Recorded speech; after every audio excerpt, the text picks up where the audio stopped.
All right. Hey, everybody. This is Brent from The Second Look. This morning, I have the pleasure of speaking to Victoria Male. Victoria, nice to meet you. Hi, Brett. Nice to meet you too. Thank you so much for having me on. Yeah, my pleasure. I'm very excited to chat with you.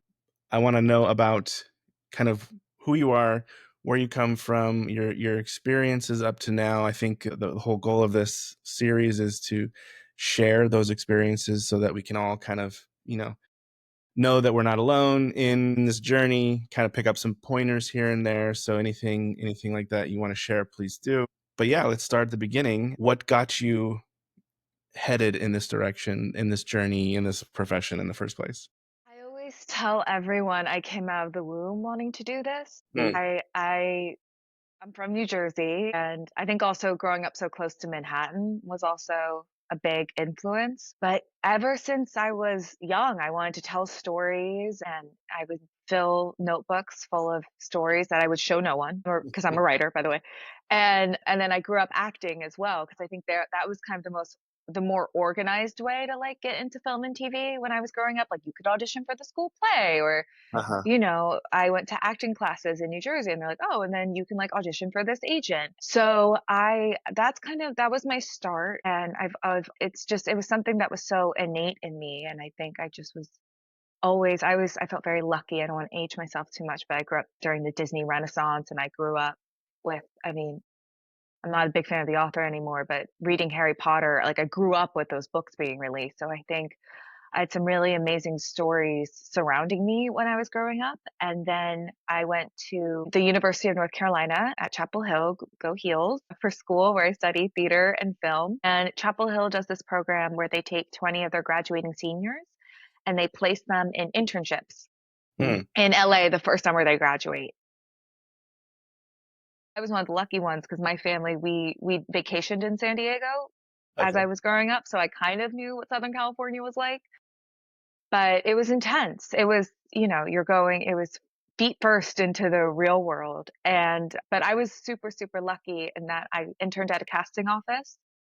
And then I interned for my childhood hero, Toby Maguire. I interned at his production company, Material Pictures. And I think that was really formative for me. It's like one dream, your wildest dreams can come true because everyone used to make fun of me for like loving, because I know I'm very like girly and feminine, but I love Spider-Man. It's my favorite movie of all time. And like wow, these things that feel so impossible in this industry can actually happen. Right.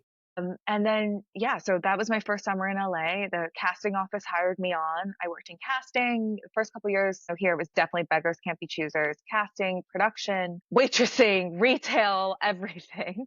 Hmm. And then, but those two experiences with the casting office, I was Nancy Nayer, and Toby's company, Material, were super formative because it opened this love for development that I didn't know I had. Because I Mm. feel like that's hard. I mean, maybe nowadays the film schools are doing it, but I didn't even know what development looked like and what really producing looked like Right. um, at school in North Carolina. And so I loved I loved interning at Material because I'm like, oh my gosh, you get to have your hand in everything and you're the ones making the project happen. And that was really exciting. So when in 2017 I got hired by Ivan Reitman to work for him and his companies, the Montecito Picture Co. and Ghost Corps, I just went full like fully into it. I was part of the development team. I was there for 5 years. I got to work on Ghostbusters Afterlife and some other great films. Mm.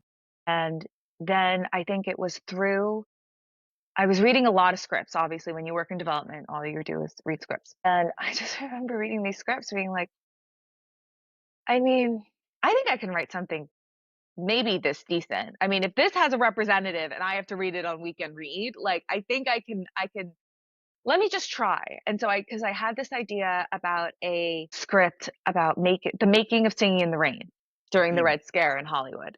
Mm. And I enrolled in UCLA Extension to give me, the kind of structure and accountability I needed to get that piece out.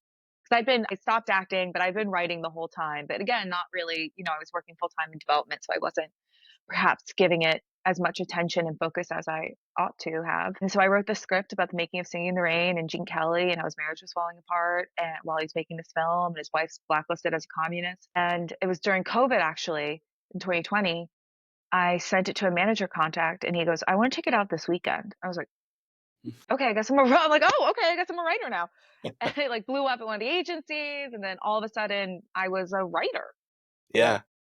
And then, yeah, then Ivan passed away, left Montecito, bounced around a couple places. And then over the past year, I've now transitioned to writing full time, which has been scary and white knuckling. Great economy to do so, great save the industry to make that transition. But I've never felt better and more fulfilled in my work. Yeah. And then, yeah, and then now I'm producing this event in June, which is, it's a roller coaster. There's days where I'm like, this is what I'm meant to do. And then there's days where I'm like, what have I signed up for? Uh-huh. So yeah, that's the past 11 years of my career in a nutshell. Okay. Wow, that's great.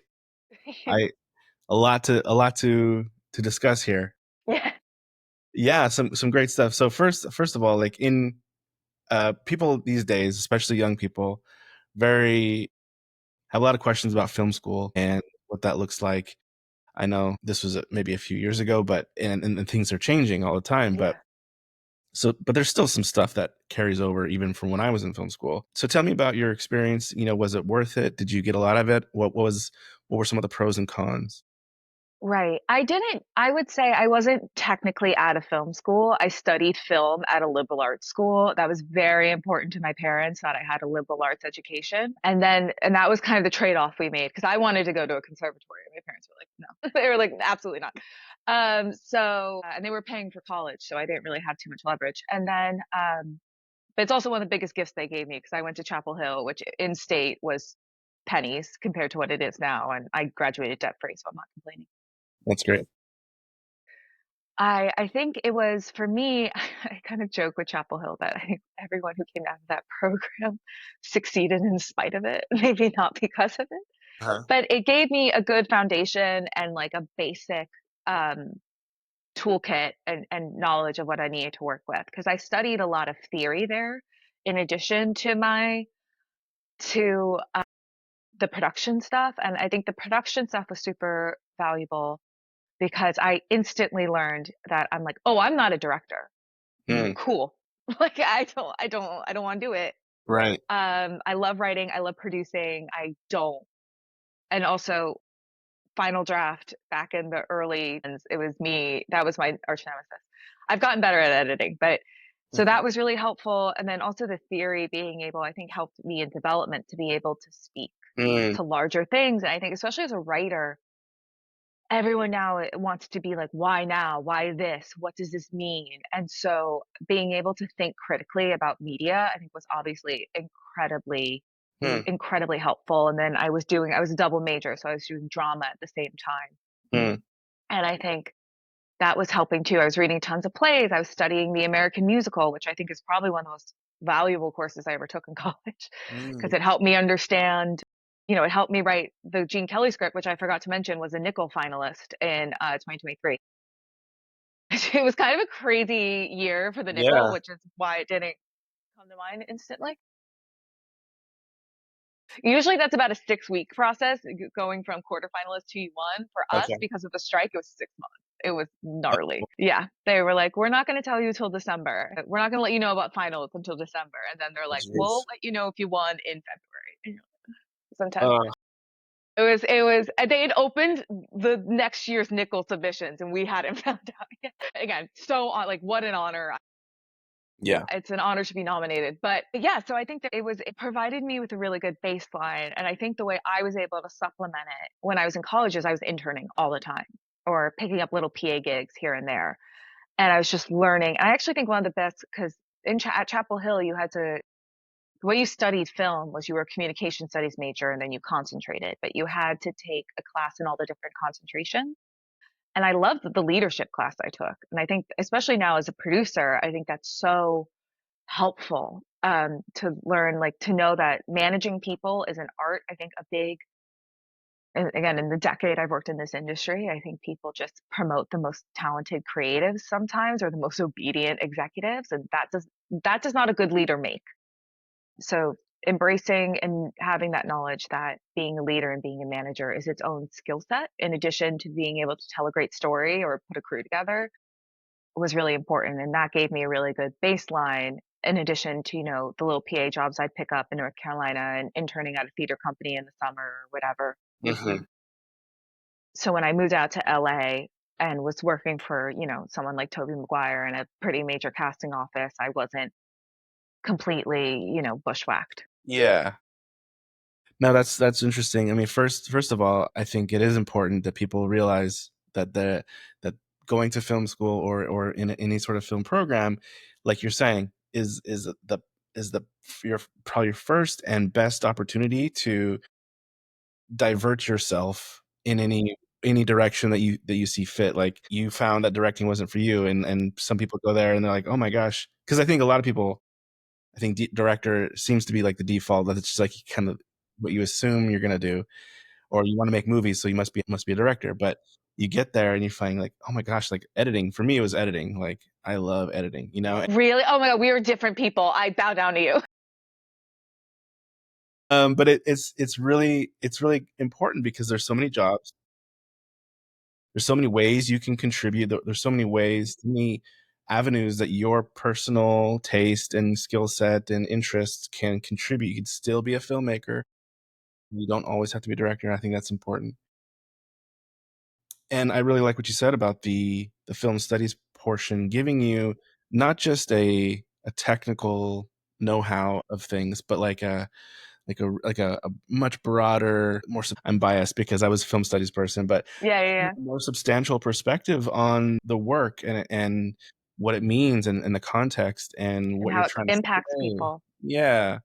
Yeah. And that applies to not just in producing, in kind of refining your taste of Hmm. what is good material or not. It's not just historical knowledge for its own sake. Like, it really does apply to a lot of things down the road, for no matter what avenue you take after that. Okay, that's great. The internships. So people thinking, maybe, should I do an internship or not? Any perspectives there? Totally. I mean, game changer. I think that was so important. Also, just to circle back to, because one thing I realized as you were so succinctly and smartly summarizing what I rambled about is also the other big thing for film school. Like, I don't think you need to necessarily go to film school, but there is something to be said. This industry is all relationships. And there is Mhm. something to be said for giving yourself a network and with Mm, an alumni network. Because some of my best friends now still and connections are through Chapel Hill. right. So also with internships is that was how I was able to when I graduated, get my foot in the door at places because I had good internships. So I studied abroad, and instead of like most normal students in England, just like going to the pub and having a blast, I was interning at the Travel Channel, which was Mm, awesome. mm. And I was like, I really did study abroad wrong. Like, I took honors courses. I was working and then just going to like Harry Potter destinations where everyone, like normal people, are like partying, enjoying the younger drinking age, Yeah, traveling the continent. right. But yeah, I think the internships were great. And also that's how I got my intern. Like, a couple of my internships were through my university. The theater company I mentioned I interned with, they were founded by alumni.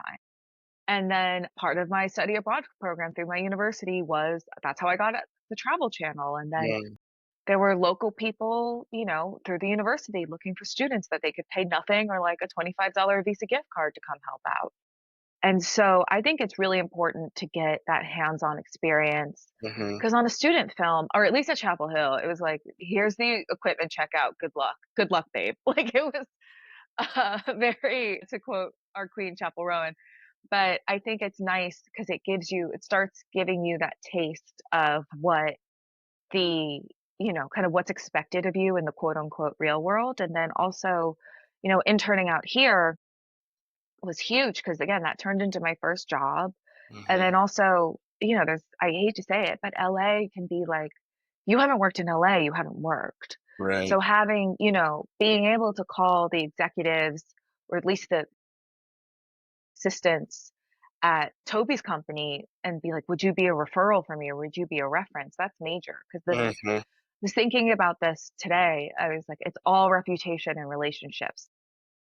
That's where it's worth like I don't know if I can swear on this podcast, but that's where that's why it's worth the shitty or no pay is because you're building that foundation. And I think I also, as a millennial, just got so screwed because now I think internships are paying. And when I was coming up, it was like, nope, Yeah, right. nope, or you're getting college credit.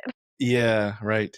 No, the compensation is not always monetary, and it it should be, and you really need it to be because otherwise you have to find another job, and then you're extra busy with that. What you take away from it should be, yeah, the experience, the connections, the insight into the process that you would get, nowhere else. And even like you mentioned, Travel Channel, I'm willing to bet that you, based on what you're saying, you're not headed towards Travel Channel material, right? Or content, right? But I'm sure there's stuff there that you learned and got to see that now applies to what you do now. And so I just think I like to, advise people that to not really judge the experience too harshly right away because you never know how it's gonna like come back, and it all works towards your benefits, and you might not see it yet, but it will, right?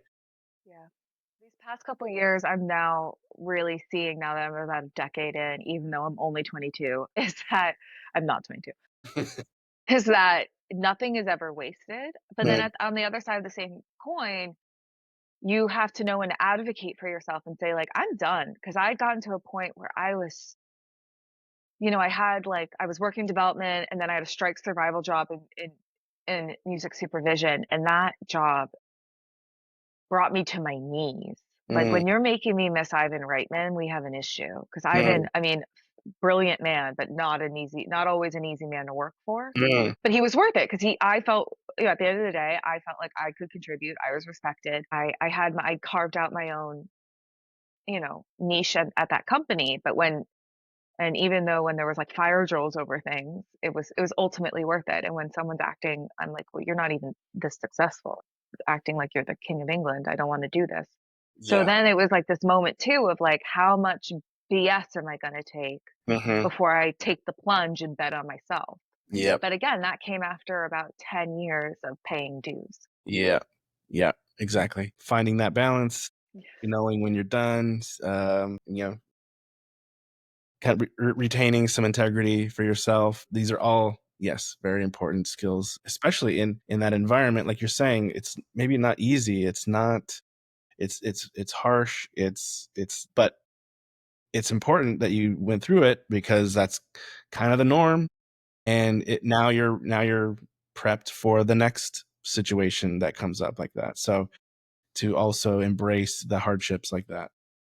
And then I hope it's changing. I think Gen X and millennials are really going to change, and Gen Z. I mean, I learned from Gen Z. Are Hmm. really going to change how things are run, but we're just Yeah. waiting for the the people at the top to retire or exit. But yeah, Yeah. yeah, now it's like I can handle anything. And again, I'm planning this live table read event of one of my scripts. And the reason I can do that is because I was running point for Ivan and our company for two premieres during COVID. Mm. And then we also had, this is another story for another time, like a crazy, it was like an episode of Curb Your Enthusiasm. We had this Ghostbusters Fan Fest day in 2019, and it was, I mean, it honestly, you could have brought a camera crew there and thought it was a Christopher Guest film. Like it was insane. But that's again where I cut my teeth and now I can like, now I'm at the point where I'm ready to do this for myself, not just for a boss. Right. Right. Okay. So tell me about this event.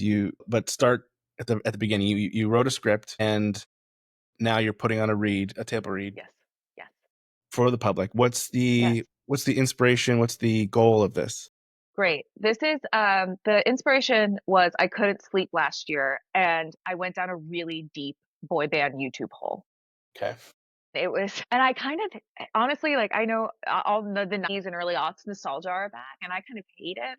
I don't know. I have this weird relationship with nostalgia, but when I was revisiting like the media of my youth, I'm like, I think it's so rare that things are.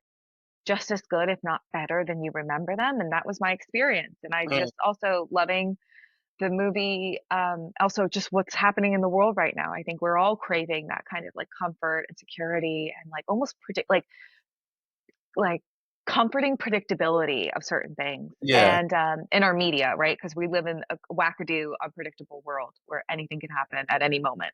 Uh-huh.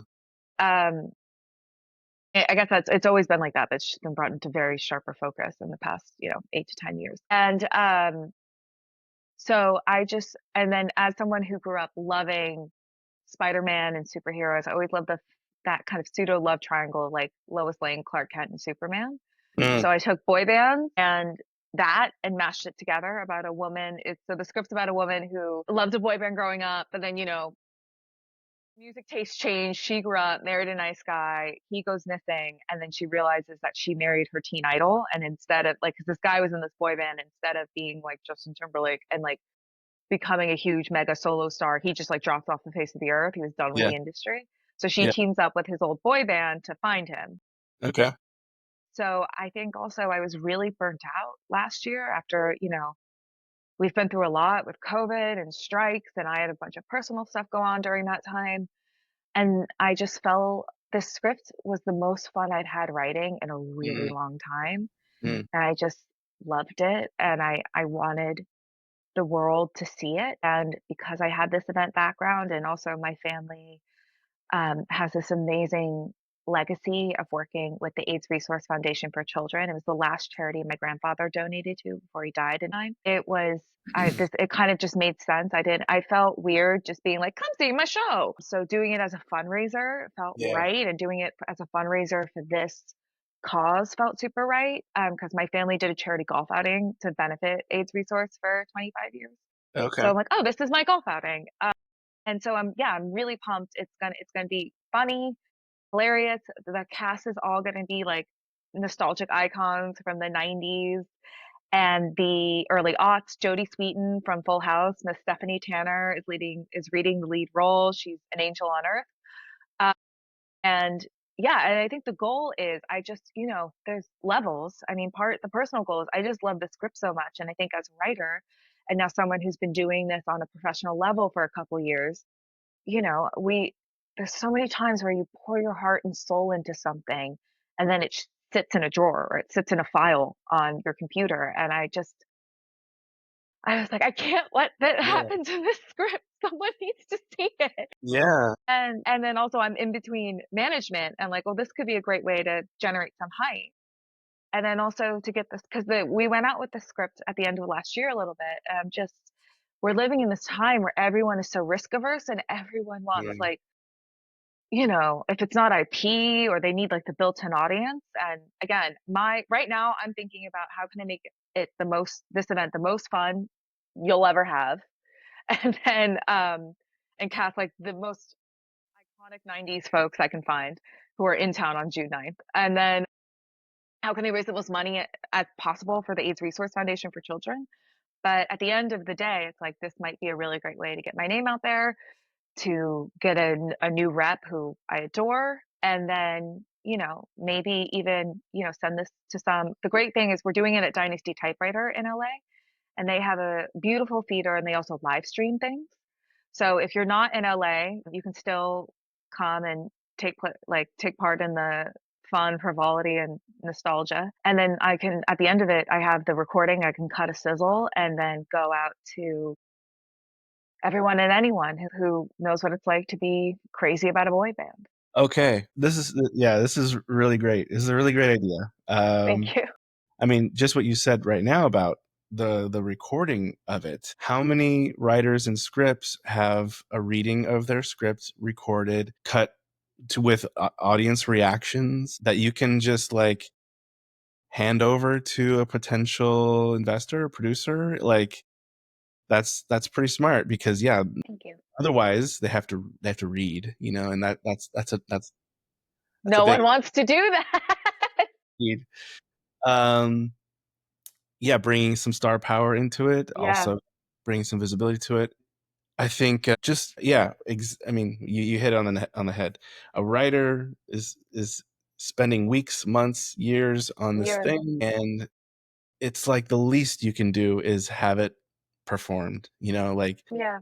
it's not going to go anywhere if it's never meant to be, whatever, but it solidifies it, it kinda materializes it in a way, just, and I think I anticipate it's gonna be fulfilling for you just to have it perform like that, and I I think I'm so excited. I mean, talking to Jodie about the role, and it's just I mean, the lead role of Olivia could not be in better hands. And yeah, then I also think, I think I had like a Cinderella story as a writer up to a certain point, with the way I got repped. My first spec mhm, script blew up, and I think if it was 1999, script would have sold and the movie would have come out. But we're living in a very different landscape. mhm, And I mean, I could go off for another hour and a half about mhm, executives in this industry, and I'm not saying they're all bad. I just think a lot of them, because I was one for a long time, like these corporations that now own the studios have really tied people's hands behind their backs. mhm, But I think, yeah, people don't want to read anymore. People's attention spans are like this. And I think also it's like, how can you be your own fairy godmother? And how can you advocate for yourself and make your own opportunities? And I mean, I'm nutso because I've done a ton of events before. I mean, there was a version of this where I got a 100-seat theater to get to do this for like to give me their space for free and just grab friends and do a reading and then tape it. But I'm like, no, I need to go full out. Like I need to put on a production.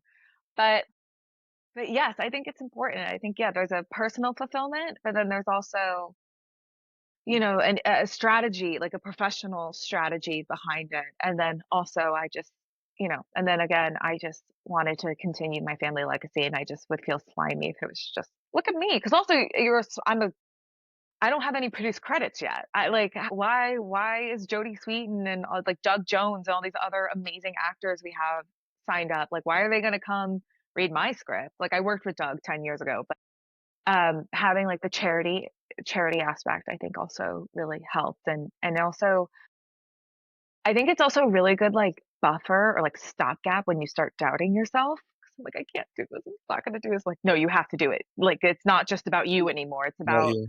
Yeah, you have to, there's children out there um who need this support. And there's yeah. it's so pick yourself up, put your big girl pants on and keep pushing. Yeah. I mean, speaking personally, I definitely need that accountability or that external force that's somehow pushing me to do something or get it done. Or so I totally relate to that. And in this case, it's not just a friend of yours or whatever. It's like an actual like good cause, and that's fantastic. I think that's and why not? Like you're saying, like I'm gonna put this thing on. Why not also do this thing for other people? And, it would be a wasted opportunity, I think. Yeah, I think that's great. Okay, I guess I want to go back a little bit about Mhm. development because I Yeah. think that's really there's a lot to say about and you've already started the benefits of getting into development, whether you're especially if you're going to be a writer. But I think across the board, I think knowing being on the other side of who's giving green lights and Who's why giving notes? and notes Yeah. for a writer, I think is fantastic. So tell me more about that. Like what are some of the things you picked up in development that you now apply in your writing? Yes, 1,000%. I think the biggest thing that I took away is that notes mean people care. Mm, I think as a writer, and I was like an overachiever, straight A student, on a roll type of person. I think before I worked in development, I just wanted people to say, your script is perfect, no notes. It's genuinely right. perfect. And then, but then when I was on the other side of it in reading, I realized, and then, I got to sit in on so many meetings with Ivan and the more senior executives at our company working with, a really high caliber of writer.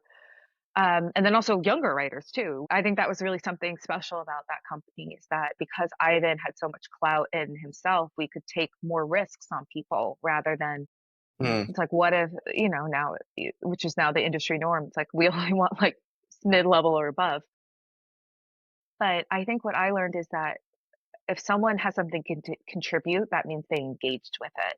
Because Mm, when I read a script, I was like, oh my God, I wouldn't have any no. I'm just like, no, no, okay, fun read, not for us, you know? And so, but if someone has something that they want to say and be a part of it, like that's really what you're going for as a writer, mhm. is you want someone, you're writing the blueprint, you're not writing the finished product. Yeah. And you want to get people excited about this blueprint that they'll bring their tools and help build, the proverbial house with you. Mhm, So mhm. that was a big thing that I've learned, and something I'm really proud of now that as a writer I've learned in process now working with producers and directors is I've gotten, I get the script to a point, I'm like, okay.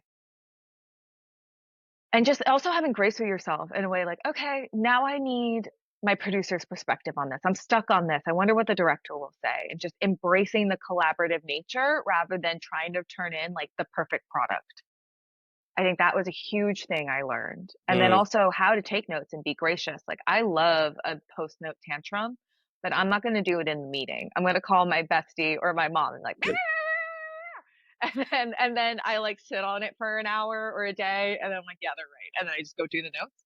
But it Yeah. also like it taught me so much about how to carry myself and conduct myself meeting with producers and executives in your team. So again, that you have the relationship, because if you're a delight to work with, they're going to come to you for the next thing.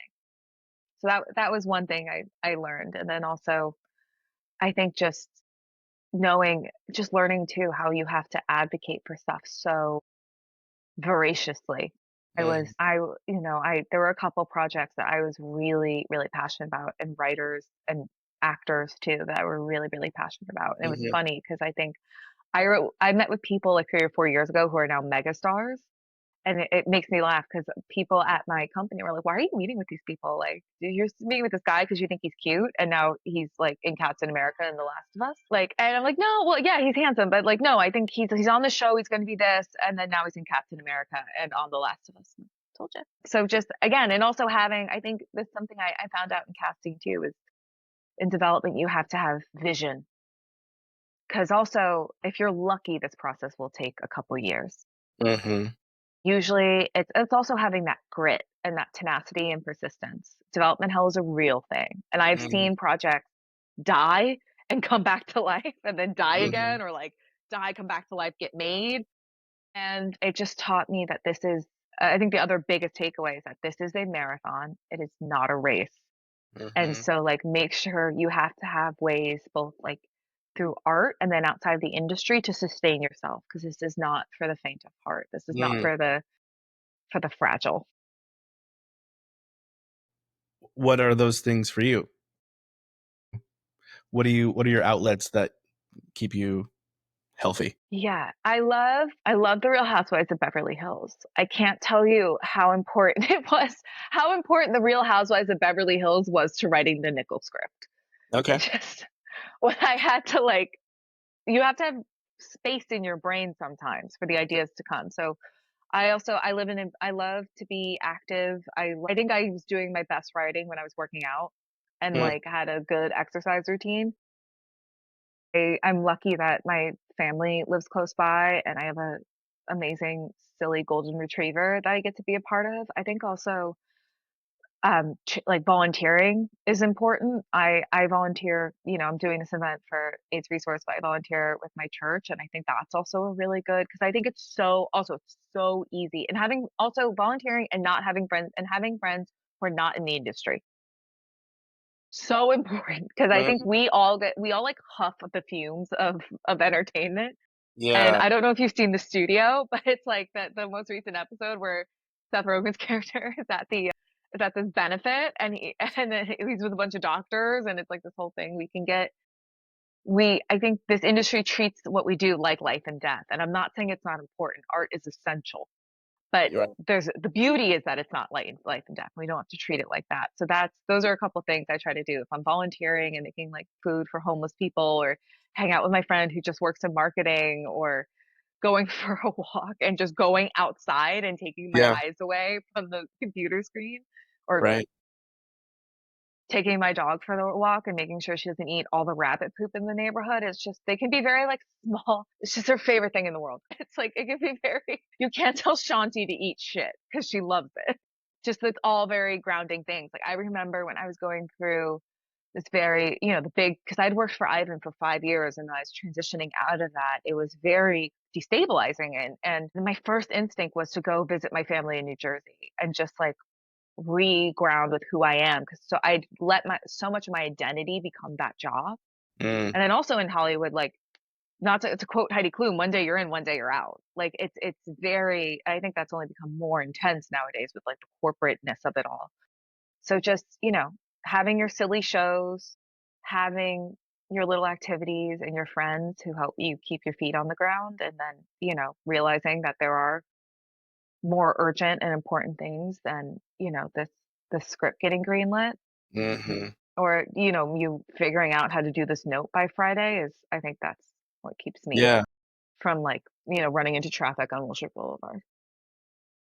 totally. The work can be all-consuming. It some and in some ways has to be, Right. but yeah, you have to kinda carve out some time to not let it be because you're not gonna sustain otherwise. Yes. Oh, sorry, Brent. I just also want to say I always tell my creative friends this. It's one of my favorite quotes, and it's from this little known writer. I don't know if you've ever heard of him, Lin-Manuel Miranda, who wrote Mm, Hamilton. He's like, rest is important. Like he got the idea for Hamilton on his honeymoon mm, and he was, you know, on vacation with his wife reading about him. Even though the job is all consuming, and yeah, you need to have a certain amount of stick to itiveness and discipline around it. It's also, you know, I think for me, because I'm such a goer, like actually the rest is productive because I always call it the creative refractory period. You mhm. have to carve out those periods so your brain can reset itself, and then also allow inspiration and ideas to come in. Totally. Yeah, that's great. That balance, I think, is important for people for sure. But speaking of, like, discipline, Hmm. I think for writers who are just unemployed writers, like Yes. spec writers, right? Right. Where you're not you're your own monitor. Hmm. What's your routine for being productive as a writer? Right. I think for me, it was finding ways to create that structure for myself. So again, when I was writing Showstopper, the Gene Kelly script that went on to, you know, be a finalist in the Nickel, that was I had the UCLA course and I knew I had to turn in Mm, 5 pages every week. mhm, And then that gave me a really good baseline for me to go from there and build upon it. I also love a writers group. I have a writers group every Sunday. mm, And so I think that's again another way that you can create that accountability for yourself, where you have stuff to turn in and you're getting feedback, and then you have, you know, it's for me, it's all about creating external ways because there are days where you're just like, I don't want to do it. I don't want, like, I'm tired or I'm not feeling inspired. mhm. I think also and I'm so spoiled right now because I'm on assignment for a couple things. So I was like, well, and it's great when you have the carrots. Like, well, if you don't turn it in, you're not going to get paid. So Right, like, right. um, I think respect, and I think also just being obsessed with what you write about. Like, I think also letting yourself love what you write. Mm, You know, I wrote this script, Baby J, the boy band script, in like, I think I started writing it June. It was totally, I turned it in to my manager at the time, like first draft end of July. And then we were going out with it. I did a rewrite and we were going out with it in October. mhm, And I think part of that too was I was just so passionate about it. I loved what I was writing about. I had so much fun writing it. And I think the mhm. other things too that I've been able to get out quickly are things I genuinely just loved. I think some people, you cannot let the tale and the zeitgeist like determine what you're writing. I think that's another thing too. Like everyone's like, well, horrors or erotic thrillers are really hot right now. And I'm like, Yeah, I mean, don't get me wrong, I love a prompt, but like I just think if you're trying to chase a trend, you're already gonna lose. So you might as well, especially as a spec, if a spec is gonna, it's also your calling card and it's what's gonna get you the assignment work, as I've done for the past year or so. you need something that you can pour yourself into. And then again, like I want to, last year I was writing for this app and it was like, how quickly can I get my pages done for the app so I can go write Baby J? Hmm. So you want something if you had that genuine organic enthusiasm about what you're working on. And yeah, were there days where I'm like, I just can't do it? Of course. But I think it's having, again, trying to create external structure for yourself and then also just loving what you're doing and not trying to be like, well, Greta Gerwig did this, so Yeah. that's what I should do. Even Hmm. though I would do everything Greta Gerwig does because she's everything and I adore her.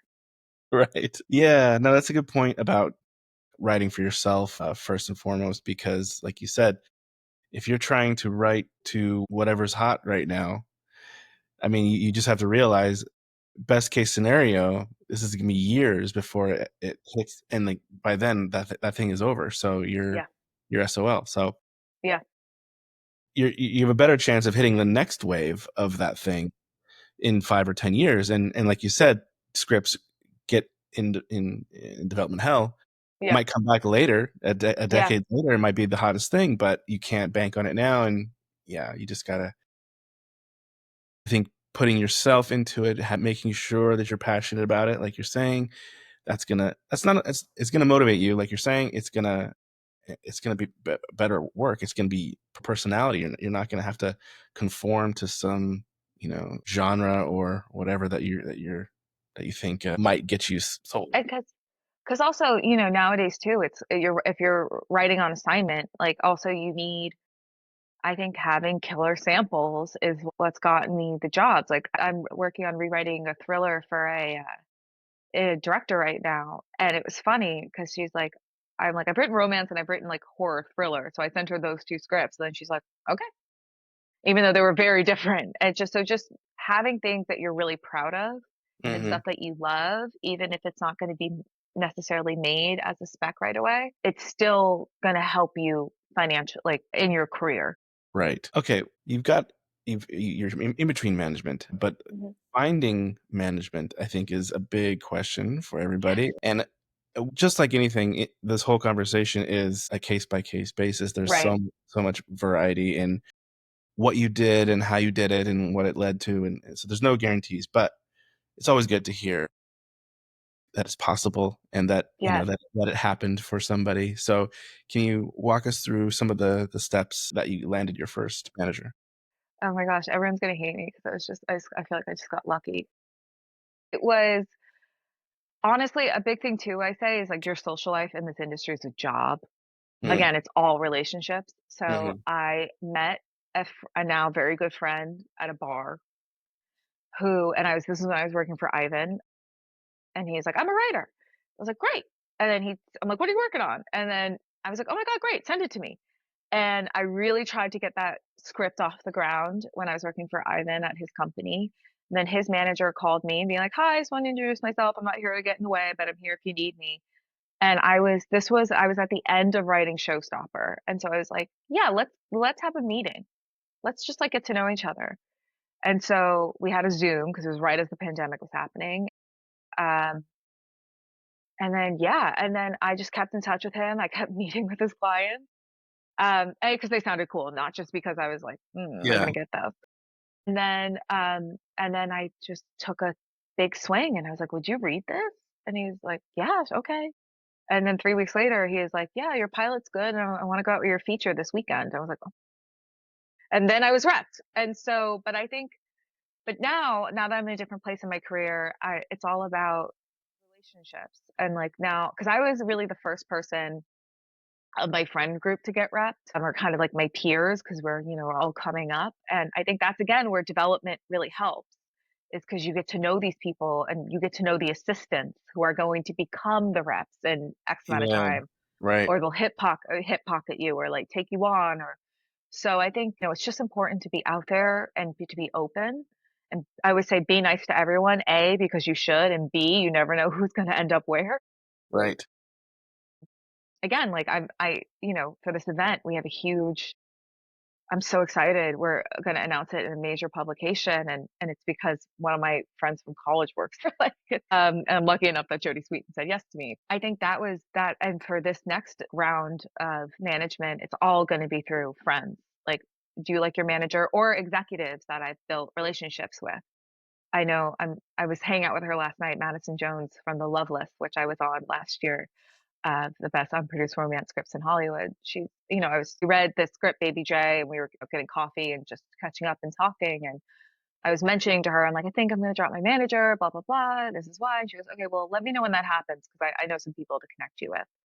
So it's for me, it wasn't necessarily, I think competitions are good when you are looking for rep. Mhm. It's nice to have a couple things to point to. Mhm. I mean, at the end of the day, the work speaks for itself. But again, I think we're in information overload era, so it's good to have like, and I won this, this, and this. But between you and me, it does not matter for development. The two things that matter for development are nickel and blacklist. Mm. Maybe Austin. Yeah, it's good to know. Franklin Leonard's going to come, or all these people are going to come hunt me down. But I think it's good for when you're trying, like getting some competitions, getting a little bit recognition is great for that first step. But once you have a Yeah. rep, it's like you still need to be working, but like Yeah. that's what you need. Like that's save yourself the money. Use that money for competition entries to go to drinks with people. Yeah. Right. Okay, so you said you were lucky, and that's, I'm sure, maybe partially true, but mostly that you have, good work, and that they read it, and they saw something in it, and right? But it seems like, I guess the takeaway there is you had already put yourself in a position to be lucky, like, and Yeah, that, I think that's that putting yourself into position thing is what people really wanna know when they ask that right, question. Like, how do I put myself in a spot where, you know because we all dream that people are just gonna come to you, but yeah, all you have to do is exist, and, they're gonna make yeah. it happen for you. But you have to put yourself there, and how did you do that? You did internships, you got hired, you got through jobs, you met people. So there's a lot of, what's that expression, like, opportunity is, preparation and luck, or something like that. Yeah, or yeah, it's luck is preparation, or oh my God, success is preparation meets opportunity. My dad used to say this all the time. Yeah, yeah, Yeah, yeah, and I'm including myself in this, but, like, I think a lot of people don't wanna hear about the preparation part, they don't it's harder to yeah. It's it not makes fun. sense. No, like, and when you're, a year into some, like, internship or something at a place that does stuff that you have no interest in, and you're gonna think, "Is this really the preparation that I'm supposed to be doing?" And you're gonna have those moments, but I think, yeah, like, that's it. I think that's the deal. And even the music supervision job that like I Mm, could barely stand, even that I took so much away from because I write a lot of music that like Baby J is all boy bands and we have mm, original music that will be mm, performed on June 9th. Come. And then Singing in the Rain or like, now I have such a better understanding of what making that movie is gonna take. mm, And all the logistics behind that because there's music in it. There's very famous music in it, very expensive famous music in that movie, in that script rather. So yeah, none of it's wasted. And I always think of I had this professor in college, Ray Dooley, who was like, it's not about having talent, it's about having a talent for work. mm. And a lot of people, I also was talking to an executive last month, and he goes, don't, like, it's like, I don't know, like when you're tired and you've been beaten down, I don't know. I get like something little kind of like that's when like the defiant part of me kicks in. And I loved what this executive said at my friend's birthday, where he goes, the industry wants to weed you out. I'm like, I'm not gonna let it. Like F them. I'm like, ah. Yeah. So it's just knowing that like not necessarily it's not always the best people who find the success. It's the most persistent and the people who actually start and then finish. Mhm. I remember I had an acting teacher too who was like, "It's this industry is finishers. It's not necessarily the Yeah. most gifted writer." I was never the most gifted writer. Like I was not like the anointed one in any class I was in. Like it was just because I just I just turned in the work and took the notes and then did it ad infinitum. Right. Right. That's great. No, that hits home for me too. The finishers. It's true. I mean, I don't know how many scripts I've started and I'm not finished. And I think it's a real problem that we have to kind of overcome. Right now, and it's driving me up the wall, but it's because 'cause I've been on assignment and then I just, like, decided to throw an event, but yeah. Well, Victoria, thank you again so much for your time. It's been a great conversation. There's a lot I think people should be taking notes on with these Mhm. things that you're saying. Very excited for you and this event. Thank Tell you. us again dates and times and things. Yes, it's called Whatever Happened to Baby J, a table read fundraiser. It'll be at Dynasty Typewriter on June 9th. That's a Monday at 7:30 PM. I'm going to send Brent the link to it so you can get your tickets. And also, if you're not in the LA area, do not sweat because there will be live stream tickets available. And you can find all that on Dynasty's website. And it's going to be a ton of fun. It's going to be a ton of fun. And if you are coming in person, you have to come in your best Y2K look. Got it. That's awesome. No, it Yeah. does. It sounds like a lot of fun.